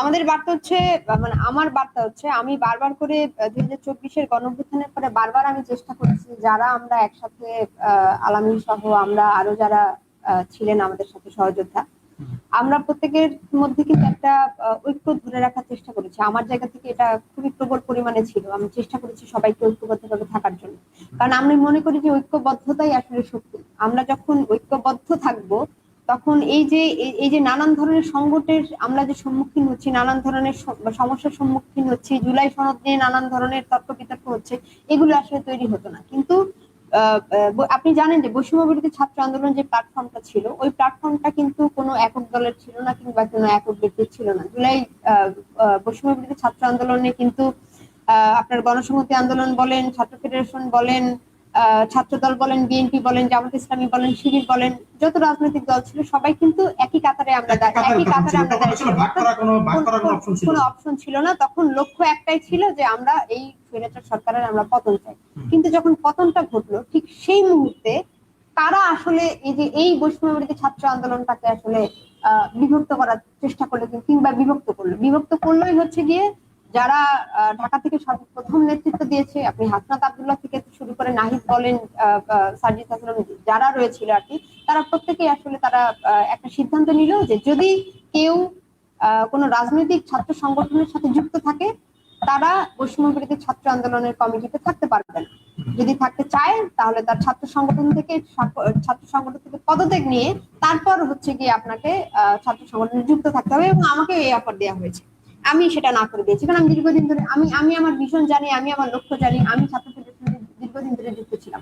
কিন্তু বিষয়টা এটা না, বিষয়টা হচ্ছে যে আমরা তো তখন কে কোন রাজনৈতিক দলের, কে কোন ধর্মের, কে কোন মতের, আমরা কিন্তু তখন দেখিনি। তখন কিন্তু আলমগীর ভাই আমার হাতে কিন্তু একজন, আমরা যখন একসাথে মিছিল করেছি তখন আমার এক পাশে যখন নারী ছিল, আমার এক পাশে কিন্তু হুজুর, মানে অর্থাৎ টুপি দাড়িওয়ালা পাঞ্জাবিওয়ালা, তিনিও কিন্তু আমার হাতে হাত ধরেই কিন্তু হেঁটেছেন। তখন কিন্তু প্রশ্ন তোলেননি যে আমি নারী নাকি আমি পুরুষ, আমি নাস্তিক নাকি আমি আস্তিক। কিন্তু 5 আগস্টের পরে আপনি দেখবেন যে এই যে এরাই কিন্তু ওই যে এই ধরনের বিভাজন গুলো তৈরি করে দিল যে নারী কেন নেতৃত্ব দিবে। আপনি এখানে নারী প্রসঙ্গে কথা বলছিলেন যে এই যে পার্লামেন্টে জুলাই সনদের একটি পার্ট আছে যে সংসদের নারী নারী সংস্কার কমিশন, নারী এখানে একটা 6টা সংস্কার কমিশন করা হয়েছিল, সেখানে নারী সংস্কার কমিশন ছিল এবং সেখান থেকে বলা হয়েছিল নারী যাতে সরাসরি নির্বাচনে অংশগ্রহণ করতে পারে। কিন্তু আমরা দেখলাম যে সেখানে ইসলামিক দলগুলো যারা রয়েছে কিংবা আরো অন্যান্য দল তারা আসলে এটা মেনে নেয়নি যে নারী পার্লামেন্টে যেতে পারে না, সরাসরি রাজনীতিতে অংশগ্রহণ করতে পারে না কিংবা তারা নীতি নির্ধারণের জায়গায় যেতে পারে না। গণসংহতি আন্দোলন থেকে কিংবা আমাদের যে সহযোগী সংগঠন নারী সংহতি থেকে আমরা বারবার বলার চেষ্টা করেছি আমরা সংরক্ষিত আসনে নয়, আমরা এই যে 50টা যে সংরক্ষিত আসন সেটা বৃদ্ধি করে 100টা আসন করা হোক নারীদের জন্য এবং সেটা যাতে সরাসরি নারীরা যাতে ভোটে নির্বাচিত হয়ে তারা যাতে আসলেই সত্যিকার অর্থে শক্তিশালী, তারা আসলে যে নীতি নির্ধারণের জায়গায় যাইতে পারে। আমি সেটা যদি উদাহরণ দেই আমি আলমগীর ভাই, যে টাঙ্গাইলের প্রথম নেতৃত্ব যদি বলি, প্রথম নেতৃত্ব গণ আন্দোলনের যে নেতৃত্ব সেটা কে দেওয়া শুরু করেছে, সেটা কিন্তু একটা নারী দেওয়া শুরু করেছে। হয়তো আমার নাম বলে এখন বলবেন ঢাকঢোল পিটাচ্ছি আমার নাম বলে, শুধু টাঙ্গাইলের কথা বলবো না, আমি যদি নারায়ণগঞ্জের কথা বলি, নারায়ণগঞ্জে আমাদের ছাত্র ফেডারেশনের ফারানা মানিক মুনা তিনি নেতৃত্ব দেওয়া শুরু করেছেন। আমাদের বরিশালে সেখানে নারীর নেতৃত্ব দেওয়া শুরু করেছেন। অর্থাৎ নারীরা কিন্তু নেতৃত্ব দিতে পারে, নারীরা নীতি নির্ধারণের জায়গায় যেতে পারে। কিন্তু 5 আগস্টের পরে কারা কাদের এজেন্ডা বাস্তবায়নের জন্য এই যে নারীদেরকে পিছিয়ে দিল, আপনি নিজে দেখেছেন। আপনি যখন মাঠে ছিলেন বৈষম্য বিরোধী ছাত্র আন্দোলনে হাজার হাজার কিন্তু নারী সহযোদ্ধা ছিল আমাদের, কিন্তু 5 আগস্টের পরে সেই নারী সহযোদ্ধারা নাই কেন এখন? এই প্রশ্নটা কয়জন করছি আমরা? এই প্রশ্নটা কিংবা এই সমস্যাটা আমরা কয়জন তুলে ধরছি? এই ক্লেমটা কয়জন করছি যে এই নারী সহযোদ্ধারা নাই কেন? মাত্র এগিয়ে নেওয়ার জন্য কাজটা কাদের? দলের প্রধানদের নাকি যারা রাষ্ট্র চালায় তাদের, নাকি আসল কাদের? নারীদেরকে আমরা এগিয়ে দিব, সামনের দিকে এগিয়ে দিব, তাদের নেতৃত্ব জায়গাটা তৈরি করে দিব, এই দায়িত্বটা কাদের? এখানেই আমার একটু দ্বিমত রয়েছে যে নারীদেরকে এগিয়ে দেওয়ার জন্যও সিদ্ধান্ত কেন পুরুষদের নিতে হবে? এটা কেন নারীরা নিতে পারবে না যে না আমরা এগিয়ে যেতে পারি? আমরা আসলে এগিয়ে যেতে পারছি না কেন? 5 আগস্টের পরে আপনি নিজেই দেখেছেন আমার নামে কি পরিমাণ ফেসবুকে কি পরিমাণ সাইবার বুলিং এর শিকার হতে হয়েছে, এখনো পর্যন্ত কি পরিমাণ আমার নামে নানান ধরনের কুৎসা রটানো হচ্ছে। আপনি দেখবেন যে আমার নামে 5 আগস্টের পরে সমন্বয়কদের নামে যখন নানান ধরনের দুর্নীতির কথা উঠে আসছে, অমুক জায়গা থেকে তারা এত টাকা খেয়েছে, তমুক জায়গা থেকে তারা এই ধরনের দুর্নীতি করেছে, যখন দেখছে যে ফাতেমা রহমান বিথিতে আসলে কোনো দুর্নীতির সাথে যুক্ত নেই, আমরা তো আসলে তার কোনো দুর্নীতি পাচ্ছি না বা তার কোনো অকারেন্স পাচ্ছি না, তাহলে আমরা তাকে কিভাবে দমাতে পারি, তাকে আমরা কিভাবে ঘরে ফেরাতে পারি? তখন একমাত্র অস্ত্র হচ্ছে নারীর চরিত্র নিয়ে কথা বলা, যেটি আমার নামে বলেন কিংবা এদেশে যারাই বলেন, যারা তাসনিম জারা থেকে শুরু করে, যারা নুসরাত থেকে শুরু করে, উমামা ফাতেমা থেকে শুরু করে, সীমা থেকে শুরু করে যারাই নেতৃত্ব দিয়েছে এই জুলাই গণ অভ্যুত্থানে, তাদেরকে কিন্তু এই চরিত্রের কথা বলেই কিন্তু তাদেরকে কিন্তু ঘরে ফেরাতে হয়েছে। কিন্তু আমরা দেখেছি 24 গণ অভ্যুত্থানের পরেও নারীরা কিন্তু রাজনীতিতে অংশগ্রহণ করার জন্য কিন্তু আগ্রহী হয়েছে, তারা কিন্তু বলেছে আমরা রাজনীতি করব। কিন্তু এই যে সাইবার বুলিং এর শিকার হয়ে তারা নানান ধরনের স্ল্যাট শেমিং এর শিকার হয়ে তারা কিন্তু ঘরে ফিরে যেতে কিন্তু আসলে তারা ব্যর্থ হয়েছে এবং এই ব্যর্থতার দায় রাষ্ট্রের যেমন রয়েছে, এটা রাষ্ট্রের রয়েছে, এটা দলের যারা রয়েছেন, এটা দলীয় প্রধানদেরও রয়েছে, দলের যারা নীতি নির্ধারণী জায়গায় রয়েছেন তাদেরও এই দায় রয়েছে। আমি একদম অনুষ্ঠান শেষ প্রান্তে চলে আসছি, আরেকবার সময় পাবেন। আমি আলামিন আপনার কাছে জানতে চাচ্ছি যে জুলাই সনদ যদি বাস্তবায়ন না হয় অথবা কাঙ্ক্ষিত সেই অবস্থান তৈরি না হয়, আন্দোলনে কি আবার যেতে হবে? জুলাই সনদ যদি বাস্তবায়ন না হয়, আমার মনে হয় কেন জানি মনে একটা বিশ্বাস আছে না, মানুষের একটা বিশ্বাস থাকে যে এই জিনিসটা হয়তো আমার হবে, সামনে সম্ভাবনা আছে। আমার জন্য কেন মনে হয় যে বাংলাদেশের ফ্যাসিবাদী কাঠামো আর সহজে তৈরি হতে পারবে না এবং এই জুলাই সনদটা বাস্তবায়ন হবে। আর যদি না হয়, যদি কোশ্চেন আসে, তাহলে ভবিষ্যতে চেষ্টা করব যে আবারও আন্দোলন সংগ্রামে যদি আসতে হয়, তাহলে সকল কিছু একটা অভিজ্ঞতা হয়েছে, তো বিশাল একটা অভিজ্ঞতার মধ্য দিয়ে আজকের এই পর্যন্ত, সেটা ফেসবুক থেকে শুরু করে যেটা আমার সহ-আলোচক প্লাস সহযোদ্ধা বললেন, আসলে ফেসবুকে মানুষের নামে এত কথা, এত বিশ্রী ভাষায় মানে সাইবার বুলিং করতেছে, যেগুলা কেউ দেখার নাই, অনেকেই দেখে। কিছুক্ষণ আগে শুরুতেই আপনি একটা কথা বলছিলেন যে স্বাধীনতা, আমরা বাক স্বাধীনতা ফেরত পেয়েছি, বাক স্বাধীনতা। সাইবার বুলিং বলে ফেসবুকে লেখা, এটা কি মানে বাক স্বাধীনতার একটু অংশ নয়? এখন আপনার বাক স্বাধীনতার অংশ, সকল কিছুই বাক স্বাধীনতার অংশ। আপনি মন থেকে যেটা বলতে চাবেন সেটাই বাক স্বাধীনতা থেকে বলবেন, তাই না? হ্যাঁ। কিন্তু এখন আপনি যদি আপনার বাবাকে যদি ভাই বলে, তাহলে তার বাক স্বাধীনতা হইল না, কি হবে? সেটা তো আর বাক স্বাধীনতা এটা কি যাবে না। আদর্শগত ভাবে নাকি এটা আসলে আমাদের মানে এখন আমাদের একটা ব্যালেন্স রাখতে হবে যে আমার আমরা আসলে সেই একদিকে ধাবিত আছে কিনা যে আমি তাকে ভালোবাসি, এর বাইরে আমি অন্য কাউকে এইটা আছে। প্লাস আমি আপনাকে বলি, আমাকে একজন, আমি জীবনে তার সাথে কোনোদিন কথা বলি নাই, সে আমাকে চিনে হয়তো আমাকে চিনে, আমি তাকে চিনি না এরকম ভাবে, সে দেখা গেছে যে আমার নামে ফেসবুকে নেগেটিভ কমেন্ট করতেছে।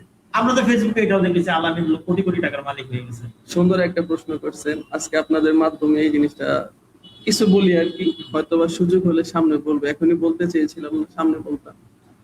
5 আগস্টের পরে ঐক্যবদ্ধর যে একটা জায়গা ছিল, সেটা অনেকটাই এক এক দিকে এক একজনের চিন্তা ভাবনা, এক একজনের নানান রকম সিচুয়েশনে পড়ে তাদের ঐক্য বিনিষ্ট হয়ে গেছে, ঐক্য থেকে সরে গেছে, নানান রকম কুচক্রী মহল আমাদের মধ্যে ঢুকে পড়েছে। তো আসলে এই জুলাই আন্দোলনে অনেক শহীদ হয়েছে, অনেক আহত হয়েছে। আমি 2টা পয়েন্ট একটা কথা বলবো। যেমন আপনি একটা মামলা বাণিজ্যের কথা বলেন, আমি এই জায়গায় চ্যালেঞ্জ করে বলতে পারি, আমি আপনার এই জায়গায় চ্যালেঞ্জ করে বলতে পারি যে মামলা বাণিজ্য সংক্রান্ত যদি কেউ আমার কাছ থেকে, আমি যদি কোনো বাদীকে বলে মামলা, মানে আহত যারা আছে মামলা করে থাকি, তারা আমার কাছে এসে বলবে যে আলামিন ভাই আপনি আমার 5টা নাম দিচ্ছেন, আপনি আমাকে একটা নাম দিচ্ছেন। আর কাউকে যদি জামিন করাই থাকি বা আমি কারো নাম, মানে মামলা সংক্রান্ত যদি কোনো বিষয় আমার কাছে থাকে, তাহলে বলবেন হয়তো 24টা মামলা হয়েছে, 23টা মামলায় আমি জানি না কে করছে না করছে, কার নাম আছে না আছে। মানে আমি এটা আপনার এই যে, মানে আপনার তো সরাসরি লাইভ চলতেছে, আমি বললাম। আর যে শহীদ টাঙ্গাইলের যে একজন আমাদের সহযোদ্ধা শহীদ হয়েছেন, শহীদ মারুফ, সেই শহীদ মারুফের যে মামলাটি হয়েছে, সেই মামলাটিতে আমি হলাম আপনার শহীদ মারুফদের বাসায় যাওয়ার পরে, মানে আমাকে একজন ফোন দিছে, সকল কিছু এই জায়গায় আমি ইনা করি, আমাকে ফোন দিছে যে কোথায় অমুক জায়গায় শহীদ মারুফদের বাসায় যাবো, আসো। আমি গেছি, যাওয়ার পরে আমি মারুফের মাকে স্পষ্ট ভাবে বলছি যে আন্টি আপনার যেটা ভালো মনে হয়, আপনার যেটা স্বাধীনভাবে যেটা করতে মন চায় আপনি সেটা করেন, আমি আপনাকে কোনো মতামত দিতে পারবো না। কিন্তু এই জায়গায় আমার আরো 2-1 সহযোদ্ধা, আমি তাদের কাছে বলছি, তারা বলছে যে ভাই আপনি যদি সে আপনার কাছে মানে আমি তার পাশে ছিলাম, কিন্তু এই মামলা সংক্রান্ত যদি আমার কাছে কেউ কোনো টাকা পয়সা প্লাস আমি কারোর নাম যদি মামলা ইনক্লুড করে থাকি, সে আমাকে বলবে, আমি আমার জবাবদিহিতা জনসম্মুখে দেওয়ার জন্য প্রস্তুত আছি। আরেকটা কথা আমি বলি, মামলা সংক্রান্ত বিষয়গুলো আরেকটা কথা বলি, সেটা হলো আপনার আহত যারা হয়েছেন, আহতদের নাম ইনক্লুড করার ক্ষেত্রে, নাম যে অন্তর্ভুক্ত হয়েছে, আমি আহতদের টাঙ্গাইল জেলা কমিটিতে আছি, আহত যারা যোদ্ধা রয়েছেন তাদের যে একটা গেজেটভুক্ত যারা আছেন তাদের, আমি এটাও চ্যালেঞ্জ করে বলতে পারি, যদি কোনো আহত যোদ্ধা যাদের গেজেটে নাম রয়েছেন, তারা যদি আমাকে কোনো অর্থনৈতিক ভাবে যদি বলে থাকে যে আলামিন ভাই আপনাকে 20,000 টাকা দিলাম, আমার নামটা দিয়ে দেন, এরকম যদি কেউ আপনার কাছে থাকে, আপনি তো সাংবাদিক, আপনি অনুসন্ধান করে দেখেন, দেখার পরে আপনি বলেন যে ভাই আপনি এই নামটা দিয়েছেন, এই টাকাটা নিছেন, এই টাকাটা নিয়েছেন, এই নামটা আপনি দিয়েছেন। আসলে এরকম কিছু হয় নাই। আপনার হলো 12টা উপজেলা থেকে উপজেলার উপজেলা নির্বাহী অফিসার এবং উপজেলা স্বাস্থ্য কমপ্লেক্সে যারা আছেন এবং সরকারি প্রতিনিধি প্লাস হলো আমাদের 2-1 তাহলে আমরা এতদিন যে জানতাম আলামিন কয়েক কোটি টাকার মালিক, এটা কি বলছেন ভাই? আপনি তো অনেক কিছু বলা যায়, তাই না? আমি আসলে আপনার আর কি খাত আছে, আমি মানে আমি কোন কোন খাতে গেছি আপনার সাংবাদিক ভালো করে জানেন, আমি বলে দিতেছি আপনাকে, এই জায়গায় আপনার লাইভ চলতেছে। যদি আমি অন্যায় করে থাকি, যদি আমি কারো কাছ থেকে অসৎ উপায়ে টাকা পয়সা নিয়ে থাকি, যেটা ব্যবসায়ী হইতে পারে, সেটা কোনো সিন্ডিকেট হইতে পারে, সেটা সরকারি কোনো দপ্তর হতে পারে। আমি আরেকটু বলি আপনাকে, যদি কোনো দপ্তর থেকে যদি বলতে পারে আলামিন এই কাজটা নিয়েছে অন্যায়ভাবে, জোর জবরদস্তি করে, সেটাও যদি বলতে পারে কেউ, তাহলে বলুক, আমি জবাবদিহিতা দেওয়ার জন্য প্রস্তুত। আমি এতটুকু আপনাকে আরো ইনশিওর করি, জুলাই ছাত্র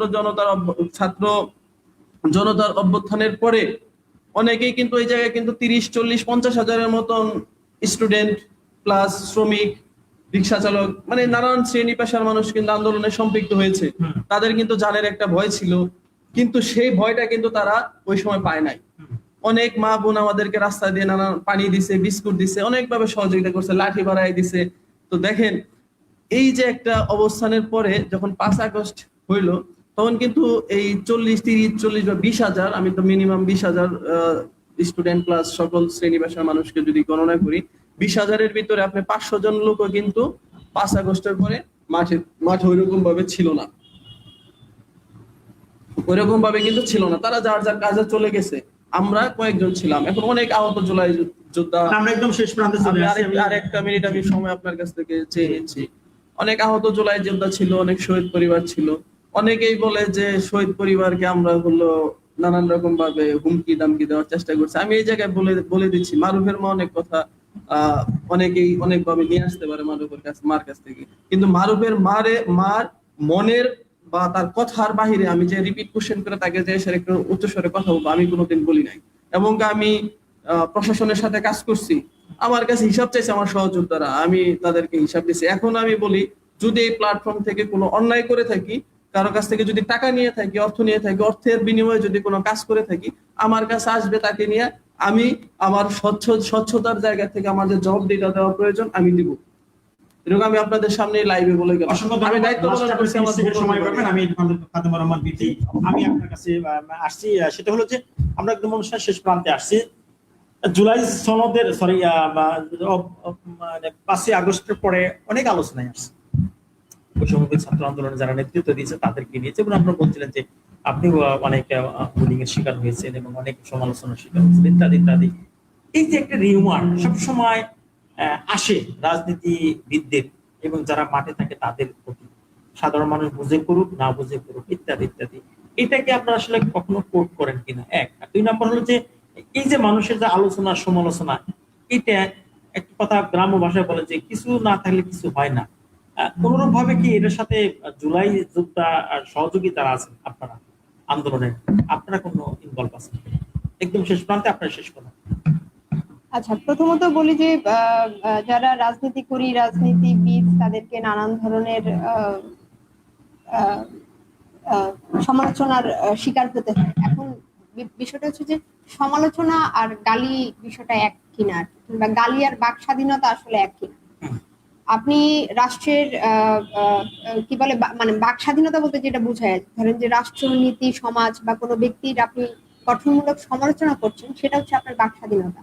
কিন্তু আপনি যখন গালি দিচ্ছেন, আপনি যখন কারো সম্পর্কে কোনো কিছু না জেনে, যেমন আমি বলছি যে আলমগীর ভাই তো একটা জায়গা থেকে এত কোটি টাকা খেয়েছে, এই যে না জেনে যে আমি একটা মন্তব্য করলাম, এটা কিন্তু আপনার আন্তর্জাতিক আইনে বলেন, বাংলাদেশের সংবিধানে বলেন, এটা কিন্তু অপরাধ এবং এটা শাস্তিযোগ্য অপরাধ। এখন এই যে আপনি যে একটা শব্দ বললেন, কি জানো, এটা আমরা বললেন যে বৈষম্যবিরোধী ছাত্র আন্দোলন নেতৃত্ব তাদের বিরুদ্ধে যে অভিযোগ তোলা আসছে, যে টাকা পয়সা ইত্যাদি, অনেক যেমন আলামিনকেও আমরা শুনছি পাশে যে তিনি অনেক কোটি টাকার মালিক হয়ে গেছেন ইত্যাদি, যেটা উনি স্পষ্ট ভাবে বলে দিলেন। এই যে আলোচনা সমালোচনা, এইটাকে আসলে রাজনীতিবিদরা কতটুকু পজিটিভ ভাবে নেয়, নাকি এটাকে আসলে অনেকে খেয়ে আবার মাঠ পর্যায়ে ওইভাবেই তারা ব্যালেন্স করে ফেলে? জিনিসটা এরকম কি? না, দেখেন, এই ধরনের কথা তো রিউমার এগুলা ছড়ায় কিংবা ছড়াবে, কিন্তু একটা পুরুষের ক্ষেত্রে ছড়ানো আর একটা নারীর ক্ষেত্রে ছড়ানো কিন্তু এক না। আমি তো আপনাকে একটু আগে বলছিলাম যে আমার নামে যখন কোনো টাকা পয়সা সংক্রান্ত কিংবা অন্য কোনো বিষয়ে, কোনো দুর্নীতি সব বিষয়ে যখন কোনো কিছু ছড়াতে পারছিল না, তখন কিন্তু এই যে আমরা স্পষ্ট করে বলি, যারা বরবাহিনী রয়েছে আর কি, বরবাহিনী কারা সেটা আপনি আমি সবাই জানি আর কি, বরবাহিনী কারা, তারা আসলে তখন ওই নারীকে হেয় করার জন্য তখন তাদের কাছে প্রধান অস্ত্র, মানে নারীর ক্ষেত্রে অস্ত্রটা কি থাকে? আমি অস্ত্রটাই থাকে কিন্তু তার চরিত্রটা নিয়ে কথা বলা। ওটা নিয়ে আমরা একটা সময় আলাপ করবো। আমার প্রথম হচ্ছে যে 5ই আগস্টের পরে অনেকে সুফল হয়েছে এবং অনেকে অনেক কিছু হয়েছে, অনেক কিছু পেয়েছে। আপনারা যারা প্রথম লাইন থেকে আন্দোলন করে আসছেন, আপনারা কি পেলেন? আমরা কি পেলাম বলতে আমি বলবো যে জনগণের ভালোবাসা পেয়েছি। এই যে জনগণ ভালোবাসা দিচ্ছে, এই যে জনগণ বলছে যে আমরা মাঠে অনেক শ্রম দিয়েছি, আমরা মাঠে পরিশ্রম করেছি, এই ছাত্ররা শুরু করেছে বলেই ছাত্রদের পেছনে তখন শ্রমিক জনতা মিলে আমরা একটা গণ অভ্যুত্থান করে আমরা একটি জবরদখল পাথর, যে স্বৈরাচারী শেখ হাসিনা, সেই পতিত ফ্যাসিস্ট সেই সরকারকে আমরা পতন ঘটাতে পেরেছি। এটাই হচ্ছে আমাদের পাওনা। এবং এটাই হচ্ছে বলবো যে এটা আমাদের যদি বলেন সুফল, আমরা এতটুকু সুফল পেয়েছি, কিন্তু আমরা পরিপূর্ণ সুফল তখনই পাবো যখন যার কারণে আমরা এই আন্দোলনটা করেছিলাম, যে বাংলাদেশটা একটি বৈষম্যহীন রাষ্ট্র এবং একটি সরকার যে দলেরই হোক না কেন, তিনি যখন জনগণের কাছে দায়বদ্ধ এই থাকবেন, দেশে কি এই সমাজে কি এটা বিশ্বাসযোগ্য? যখন জবাবদিহিতা, অবশ্যই এটা বিশ্বাসযোগ্য। যখন আমাদের বাংলাদেশের, এবং আমি একটি কথা সবসময় একটি কথা বলে থাকি আলমগীর ভাই, যে আপনি যদি একটি রাষ্ট্রকে ধ্বংস করতে চান, সবার আগে আসলে আপনি সেই রাষ্ট্রের শিক্ষা ব্যবস্থাকে ধ্বংস করেন। আপনি যখন ওই রাষ্ট্রের শিক্ষা ব্যবস্থাকে ধ্বংস করবেন, তখন কিন্তু দেশে কি হচ্ছে না হচ্ছে, ছাত্ররা অর্থাৎ শিক্ষার্থীরা, আমরা তো জানি যে সবচেয়ে অগ্রসর জাতি আসলে কারা? শিক্ষার্থীরা, ছাত্ররা। কারণ তারা জানে, রাষ্ট্র বুঝে।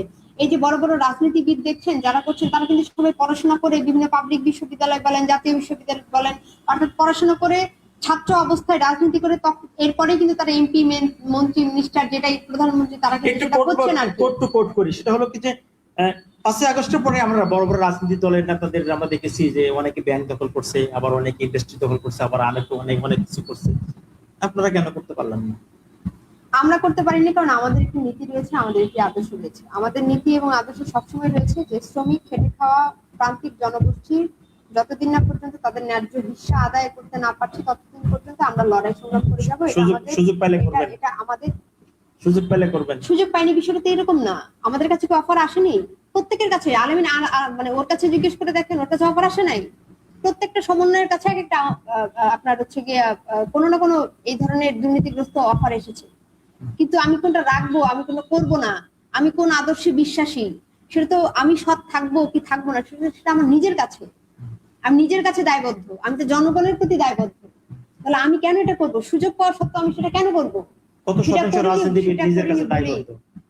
কত শতাংশ রাজনীতি নিজের কাছে সৎ এবং নিজের কাছে দায়বদ্ধ? এটা তো এই নির্ধারণ তো আমি করতে পারবো না। এখন আপনি নিজের কাছে কতটুকু আপনি সৎ আলমগীর ভাই, সেটাকে আমি বলতে পারবো? সেটা তো আমি নিজে বলতে পারবো। রাজনীতিবিদদের কথা যদি আমি বলি, যে আমি তো তাদের সাথে তো আর রাজনীতি করছি। যদি রাজনীতিবিদরা সৎ হয়ে থাকতো তাহলে তো বাংলাদেশে এত কোটি কোটি টাকা দুর্নীতি হতো না। হ্যাঁ, এই কথার সাথে আমি একমত যে এখনো পর্যন্ত মানে জনগণের প্রতি দায়বদ্ধ হয়ে আসলে যারাই ক্ষমতায় এসেছে, জনগণের প্রতি দায়বদ্ধ হয়ে তারা আসলে ঠিকঠাক মতো কাজ করছে না, কিংবা কাজ করেনি এখনো পর্যন্ত। সেখানে আমাদের প্রশ্ন, আলামিন, আমরা শেষ করবো আপনাকে দিই একই প্রশ্ন, যে সুযোগ পেলে করবেন কিনা? শেষ পর্যায়ে চলে এসেছি। এক মিনিটে শেষ করুন। সুযোগ পেলে করব কিনা? না, সুযোগ পেলে করব না আর কি। আমি তো অনেকের সাথে কাজ করেছি, অনেকের সাথে কি সুসম্পর্ক আছে। অফার তো পাইছেন, কেন করেন নাকি করেও আজকে অফার বলতে, যেমন আমার যে কেন্দ্র, আমি যে আন্দোলন করেছি বৈষম্যবিরোধী ছাত্র আন্দোলন, সেই জায়গায় আমি 5 বার গিয়েছি আমার কমিটি সংক্রান্ত বিষয়ে। আর এমনি মনে হয় আমার অন্য মানে ঘুরতে গেছি 1 বার অথবা 2 বার, আর কমিটি সংক্রান্ত বিষয়ে নিয়ে গেছি 3 বার। তো আমি তাদের কাছে কখনো তদবির নিয়ে ওইরকম ভাবে যাইনি। আর আমি টাঙ্গাইল থেকে যতটুকু পারছি ওই শহীদ পরিবার, আহত যারা আছেন, বা সমাজের যে বিশৃঙ্খল অবস্থান ছিল, এই বয়সে এগুলো কোটি টাকার মহল থেকে কেউ দূরে থাকে? আমাকে প্রশাসনের ভাইয়ের আমাকে সাপোর্ট দিচ্ছেন, মানে আমি ভাই বললাম এই জায়গায়, তাদেরকে আমি ভাই বলতাম অনেককে।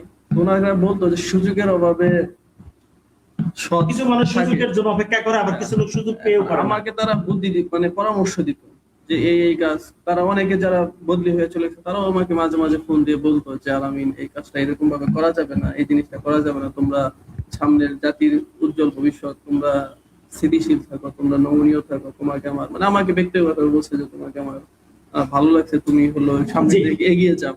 তো এরকম ভাবে তারা পরামর্শ দিচ্ছে। আমি লাস্ট পর্যন্ত আরেকটা কথা বলি, টাঙ্গাইলের যে কোনো একটা গণ্যমান্য ব্যক্তি, টাঙ্গাইলের সর্বোচ্চ লেভেলের মোটামুটি পর্যায়ে, ওই ভাইয়ের কাছে আমি যখন গেছি, মানে অনেকের সাথে মিশছে, আমাকে বলো অনেক আমি অমুকের লোক, আমি তমুকের লোক, আসলে কারোর লোক ছিলাম না।